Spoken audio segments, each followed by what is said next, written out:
everybody. This is a case where if they can do this to me, they can do this to anyone. And these are bad people. These are, in many cases, I believe, sick people. When you look at our country, what's happening where millions and millions of people are flowing in from all parts of the world, not just South America, from Africa, from Asia, from the Middle East, and they're coming in from jails and prisons, and they're coming in from mental institutions and insane asylums. They're coming in from all over the world into our country. And we have a president and a group of fascists that don't want to do anything about it because they could right now, today, he could stop it. But he's not. They're destroying our country. Our country is in very bad shape. And they're very much against me saying these things. They want to raise your taxes by 4 times. They want to stop you from having cars with their ridiculous mandates that make it impossible for you to get a car or afford a car. But make it very possible for China to build all of our cars. It's a very serious problem that we have. We just went through one of many experiences where we had a conflicted judge, highly conflicted. There's never been a more conflicted judge. Now, I'm under a gag order, which nobody's ever been under. No presidential candidate's ever been under a gag order before.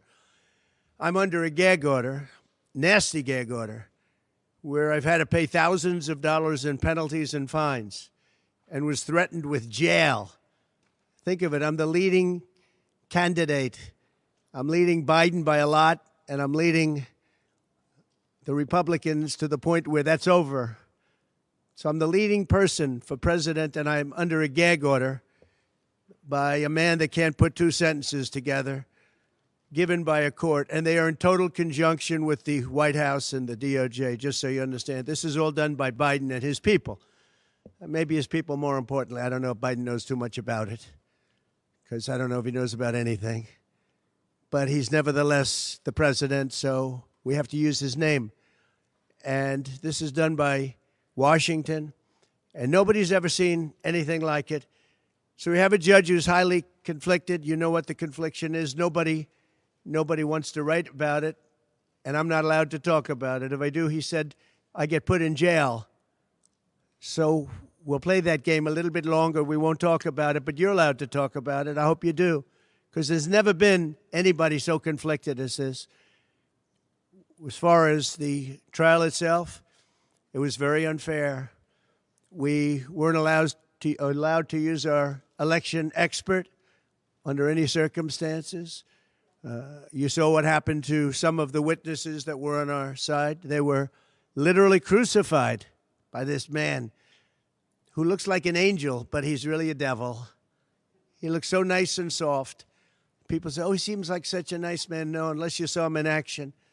And you saw that with a certain witness that went through hell. And when we wanted to do things, he wouldn't let us do those things. But when the government wanted something, they got everything. They got everything they wanted. It was a rigged trial. We wanted a venue change where we could have a fair trial. We didn't get it. We wanted a judge change. We wanted a judge that wasn't conflicted. And obviously he didn't do that. Nobody's ever seen anything like it. We had a DA who was a failed DA. Crime is rampant in New York, violent crime. That's what he's really supposed to be looking at. Crime is rampant in New York. Yesterday in McDonald's, you had a man hitting him up with machetes, a machete. Whoever can imagine even a machete being wielded in a store, in a place where they're eating, and he's going rampant. And Bragg is down watching a trial on what they call crimes. They're falsifying business records. That sounds so bad. To me, it sounds very bad. You know, it's only a misdemeanor, but to me, it sounds so bad. When they say falsifying business, that's a bad thing for me. I've never had that before. I'm falsifying. You know what falsifying business records is? In the first degree. They say falsifying business records. Sounds so good, right? It means that legal expense I paid a lawyer, totally legal. I paid a lawyer a legal expense. And a bookkeeper, without any knowledge from me, correctly marked it down in the books. A very professional woman, highly respected, she testified, marked it down in the books as a legal expense. So a legal expense, paid a lawyer, is a legal expense in the books. It's not sheetrock, construction, or any other thing. It's a legal expense. Think of that. This is what the falsification of business records were. And I said, what else are you going to call it? What else are you going to call it? Now, I would have testified. I wanted to testify. The theory is you never testify, because as soon as you testify, anybody, if it were George Washington, don't testify, because they'll get you on something that you said slightly wrong, and then they sue you for perjury. But I didn't care about that. I wanted to. But the judge allowed them to go into everything that I was ever involved in, not this case, everything that I was ever involved in, which is a first. In other words, you could go into every single thing that I ever did. Was he a bad boy here? Was he a bad boy there? And my lawyer said, what do you need to go through? And all you wanted to do is testify simply on this case, because I would have loved to have testified. To this day, I would have liked to have testified. But you would have said something out of whack, like it was a beautiful sunny day and it was actually raining out. And I very much appreciate the big crowd of people outside. That's incredible what's happening. The level of support has been incredible. So the whole thing is legal expense was marked down as legal expense. Think of it. This is the crime that I committed, that I'm supposed to go to jail for 187 years for. When you have violent crime all over this city at levels that nobody's ever seen before, where you have businesses leaving, and businesses are leaving because of this, because heads of businesses say, man, we don't want to get involved with that. I could go through the books of any business person in this city, and I could find things that, in theory, I guess, let's indict him, let's destroy his life. But I'm out there, and I don't mind being out there, because I'm doing something for this country, and I'm doing something for our Constitution. It's very important, far beyond me. And this can't be allowed to happen to other presidents. It should never be allowed to happen in the future.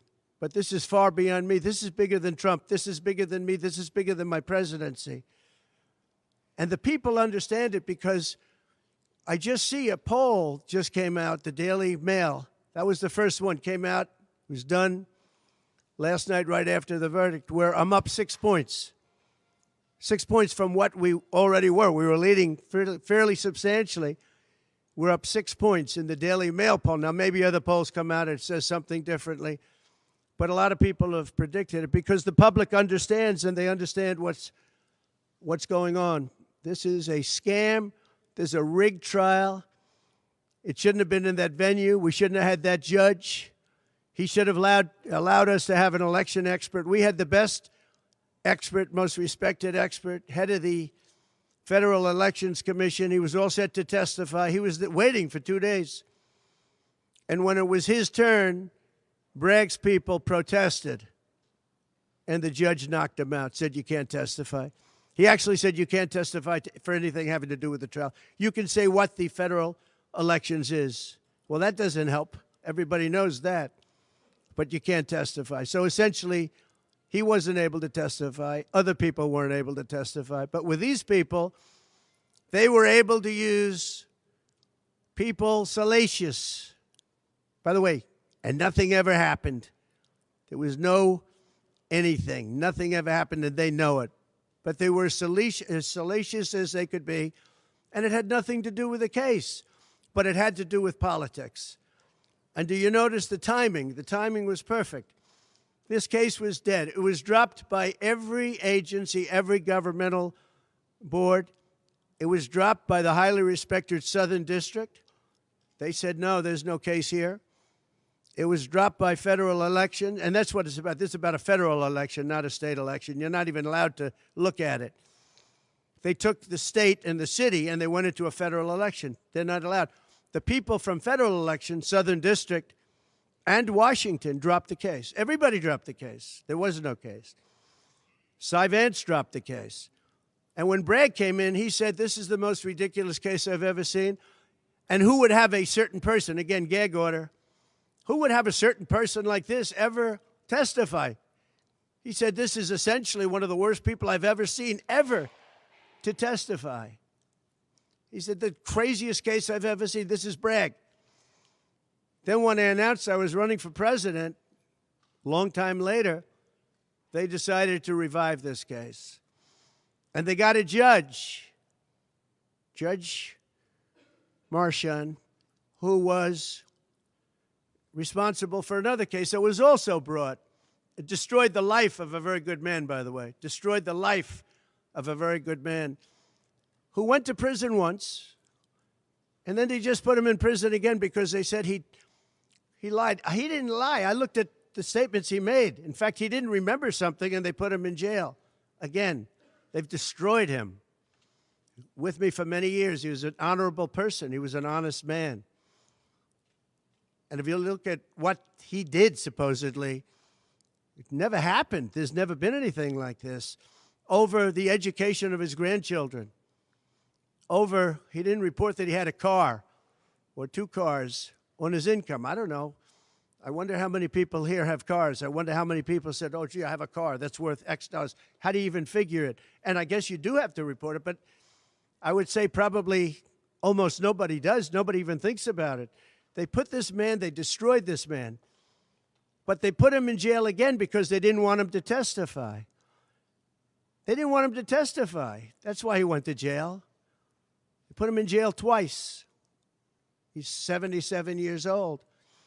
Now, normally I'd say that's an old guy, but I don't feel 77.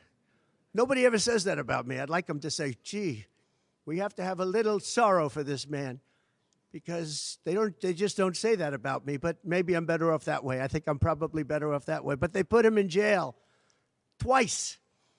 And you have to see what they put him in jail. And he was threatened by the judge. This man was told, you're going to get 15 years in jail if you don't give up Trump. And he was told that. You're going to get 15 years in jail. And he made a plea deal because he didn't want to spend the rest of his life. And he was told that viciously. We're living in a fascist state. He was told that viciously. So you can go to jail for 4 months, 5 months, or you can get 15 years in jail. So do a plea. Almost who wouldn't do that plea? Everyone does those pleas. It's a horrible thing. There's a whole group of lawyers that fight that. It's so unfair. It's so unfair.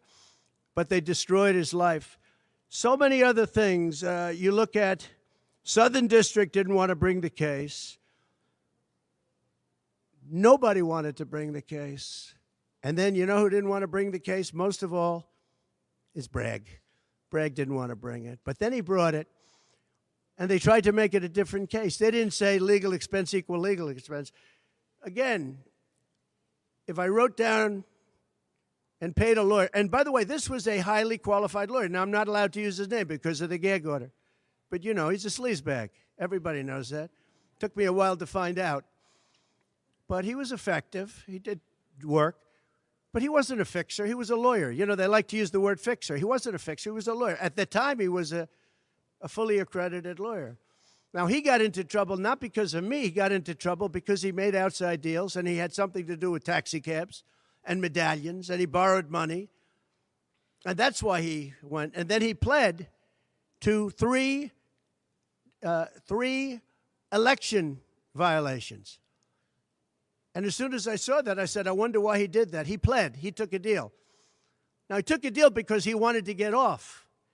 In other words, I'll take a plea deal, and I want to get off. And he wanted to make a deal with the Southern District. And they wrote the worst report I think I've ever seen on any human being, other than the report that was written on James Comey by the Inspector General, a very great Inspector General, actually, wrote a report that was so bad. This one was possibly worse. The Southern District, the judge didn't let us use it. He said, it's hearsay. I said, it's not hearsay. Wouldn't let us use it. This is about the man. But he got in trouble for a very simple reason, because he was involved with borrowing a lot of money, and he did something with the banks. I don't know if it's defrauded the banks, but something happened. You guys know what it is. And then in addition to that, he gave up on 3 things where he wasn't guilty. In fact, they were going to testify in that. The head of the FEC, the Brad Smith, the election expert, #1 rated in the country, who was going to testify. He took a plea on 3 things. He just added them in because that gave him more bargaining power with respect to me. But the 3 things that he pled on, having to do with the election and having to do essentially a little bit with me, they weren't crimes. They weren't crimes. Nor is paying money under an NDA. So we have an NDA, non-disclosure agreement. It's a big deal, a non-disclosure agreement. Totally honorable, totally good, totally accepted. Everybody has them. Every company has non-disclosure agreements. But the press called it slush fund and all sorts of other things. Hush money, hush money. It's not hush money. It's called a non-disclosure agreement. And most of the people in this room have a non-disclosure agreement with their company. It's a disgrace.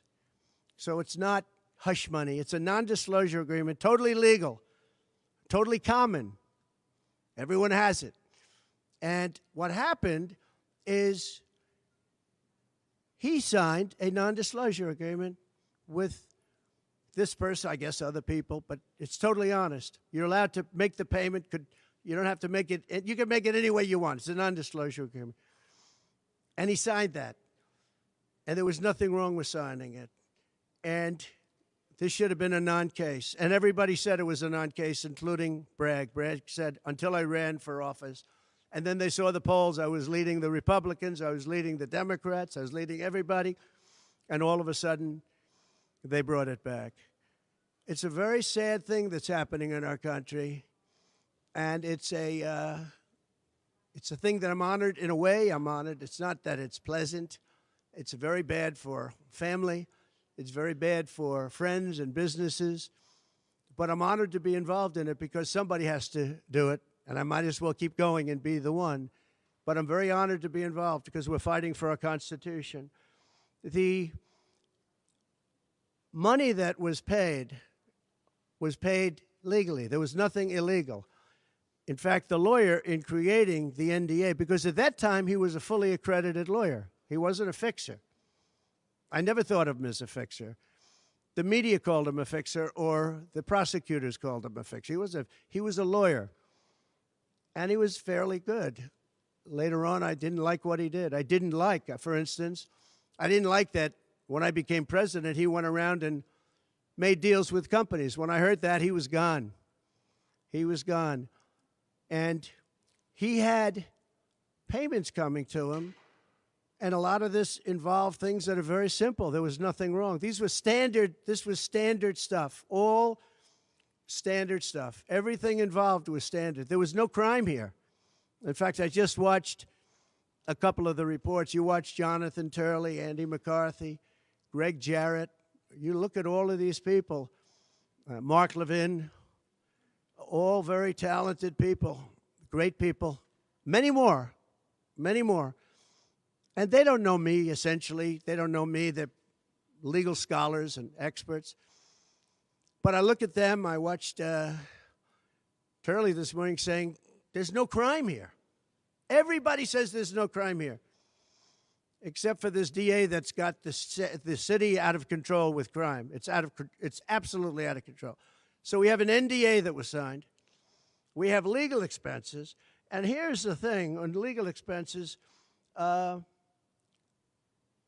have 100 where they say, they do a charge. I just recorded this out.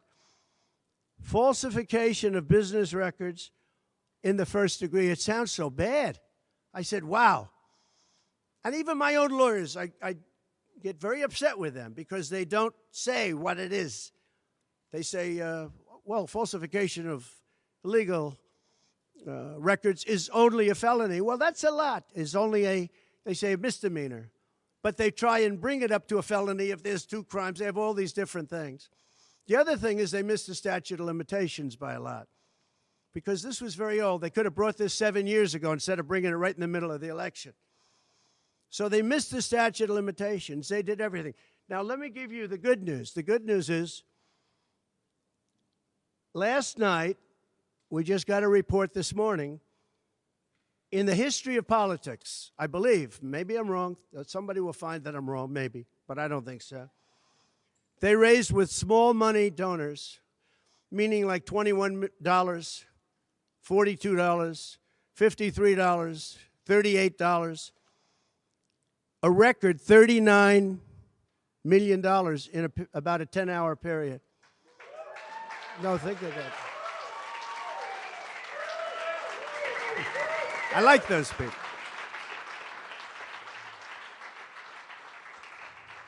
Because so far, I guess it's backfiring. Now, I don't know. I'd rather not have it happen. I don't want to have it backfiring. I don't want to win this thing legitimately, not because they were stupid and did things that they shouldn't be doing. They shouldn't have brought this case. They were saying it this morning. This is a case that should not have been brought. I watched Andy McCarthy say this is a case that should not have been brought. And that was this morning. But they all say that. Every legal scholar has said it. And these are great people. They really understand the law. The other thing, a poll just came out. The first poll, I don't know, maybe others will be bad. But a poll just came out a little while ago. The Daily Mail. Does anybody read the Daily Mail? It's very good. They have a good poll. At least I like it today. And the Daily Mail just came out with a poll, and it has Trump up 6 points in the last 12 hours. 6 points. 6 points since this happened. Who thought this could happen? Because the people of our country know it's a hoax. They know it's a hoax. They get it. You know, they're really smart, and it's really something. So we're going to be appealing this scam. We're going to be appealing it on many different things. He wouldn't allow us to have witnesses. He wouldn't allow us to talk. He wouldn't allow us to do anything. The judge was a tyrant. And you got to see that with Bob Costello, a fine man.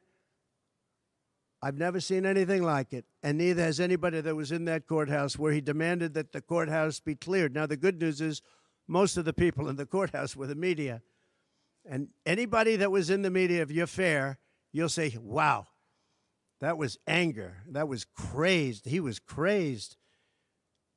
And the reason that Bob Costello acted a little bit upset, which I think he has a right to, was that every question he was being asked was being objected to by the other side and sustained by the judge. Sustained.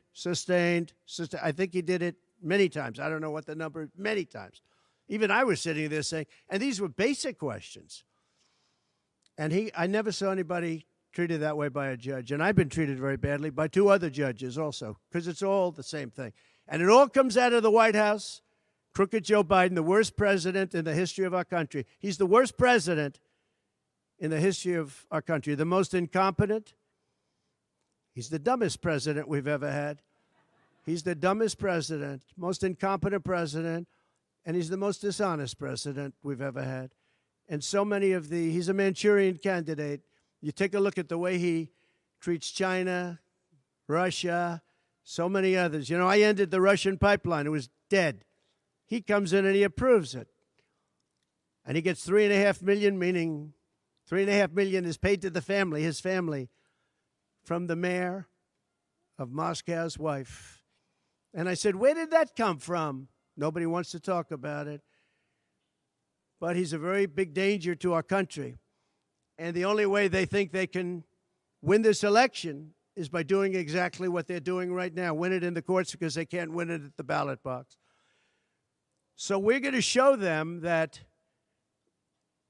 we're going to fight. It's actually, I don't know, it's something where I'm wired in such a way that a lot of people would have gone away a long time ago. They would have gone away after impeachment hoax number 1. That was a total hoax. I had great support from the Republican Party, though. Then you had impeachment hoax number 2. And then they formed the committee. How about they formed the committee of thugs, the J6 committee of thugs. And they took their records And they destroyed all of the records after the committee was abandoned because those records were great for us. Now, can you imagine if Republicans did that? Everybody would have been in jail by now. Think of it, the unselect, I call it the unselect, they call it select committee, I call it the unselect committee of thugs. They meet, it's 100% Democrat and 2 past Republicans that are no longer Republicans, that are no longer in business anymore, thank you. But it was all Democrats and 2 wayward Republicans. Liz Cheney and crying Adam Kinzinger. He cries every time he goes on television. He's the most emotional human being I think I've ever seen. And that was our representatives. These 2 people were our rep. So they had all this stuff that they're leaking. And then when it came time to look at the records, like where the police said and the Capitol Guard said that I supplied, think of it, that I recommended as many soldiers or National Guard as you want. 10,000. If you had 500, you wouldn't have had a problem. There wouldn't have been a J6. But Nancy Pelosi and the group didn't want it. Anyway, so they have testimony to all of that, that I did not attack the Secret Service agent in the front of a car. You know, these are strong people. And I supposedly went to the driver, and I grabbed him around the neck. And he rebuffed me, and then I went to the other guy, who I think is a black belt in karate, and he's slightly younger than me, maybe 35 years, 40 years, 50 years. And I grabbed him around the neck and said, he's a black belt in karate. They know how to get somebody from around their neck. They would have gone like this, and that would be the end of that. Actually, I had a friend that said, you shouldn't dispute that. That makes you look like the toughest cookie we've ever seen. You should have let that go on. But the fact is, it never happened. It was all made up. And that was proven to be made up. It proved to be a false story. And they deleted and destroyed all of that information, every ounce of it. We're dealing with a corrupt government. We have a corrupt country. Our elections are corrupt. Our borders are open. Our borders are going to be closed very soon. November 5th is going to be the most important day in the history of our country. Now, when I say that, because my people are always saying, do this, because we're fighting for America, DonaldJTrump.com. I hope everybody watching right now, DonaldJTrump.com, because it really makes a difference. They have a lot of money on the other side. I don't know where they get it. Nobody knows where they get it. But for some reason, they get money. But they're not on the side of our country. In many ways, I think they hate our country.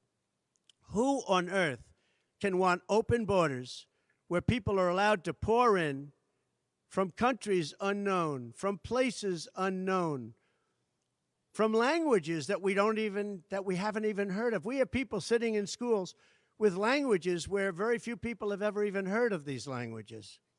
It's not like Spanish or French or Russian. Languages unknown. We have people coming from corners of the globe, and many of them are not good people. Many terrorists, record levels of terrorism, record levels of terrorists have come into our country. Record. They've never seen anything like it. You know, there was a report that in 2019, I don't believe this, by the way, the media gave it, and it was good for me, believe it or not. They said in 2019, there were no terrorists recorded that came into our country. I don't believe that. I don't think that's possible. But 2019 was a Trump year. I don't believe that that could be possible. But they said no terrorists came into our country. So let's say it was close. Let's say it was close. But now record levels of terrorists, record levels, the highest level we've ever seen of terrorists are pouring into our country. You have China with just in the last few months, 29,000 people came in, and I looked at them on a line, and they look like perfect soldiers. They're almost all male, from 19 to 25. It looks like a recruiting exercise. They have beautiful tents. They have propane stoves. They have cell phones, the best you can buy. I said, what's going on? It looks like they're building an army right in our country. Now, I don't think that would happen, right? We're losing our country. And I really think that this is an event, what took place yesterday with this judge. Look, we have conflicted, but he's a crooked judge, and you'll understand that. And I say that knowing that it's very dangerous for me to say that, and I don't mind, because I'm willing to do whatever I have to do to save our country and to save our Constitution. I don't mind.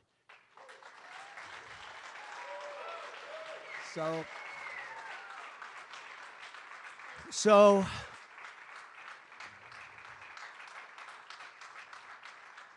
thank you. So we will continue the fight. We're going to make America great again. Very simple. When people fight MAGA, they say, we're going to fight. I watch Biden. We're going to fight MAGA. We're going to stop MAGA. It's make America great again. That's all it is. MAGA. Make America great again. Our country's in serious trouble. We owe $36 trillion.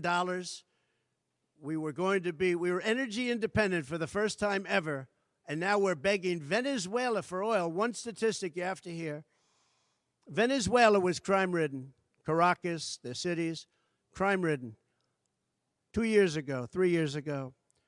They just reported a 72% drop in crime in the last year because all of their criminals, most of them, and the rest are coming in now, the ones that didn't come in.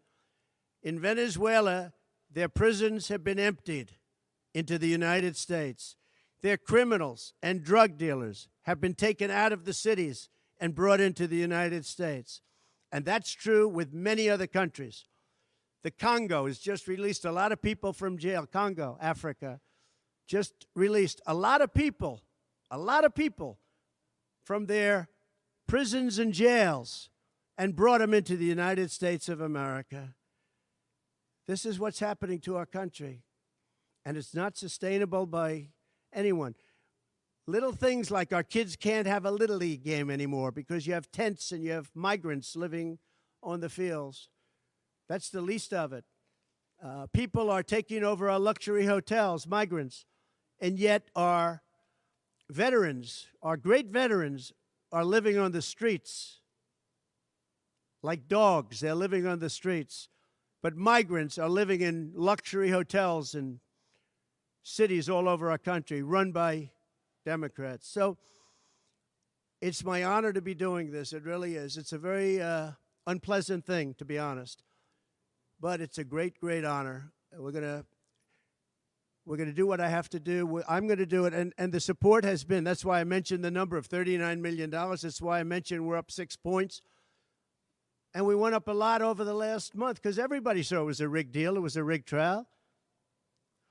But we're going to make America great again. We're going to make it better than ever before. November 5th, remember, November 5th is the most important day in the history of our country. Thank you very much, everybody.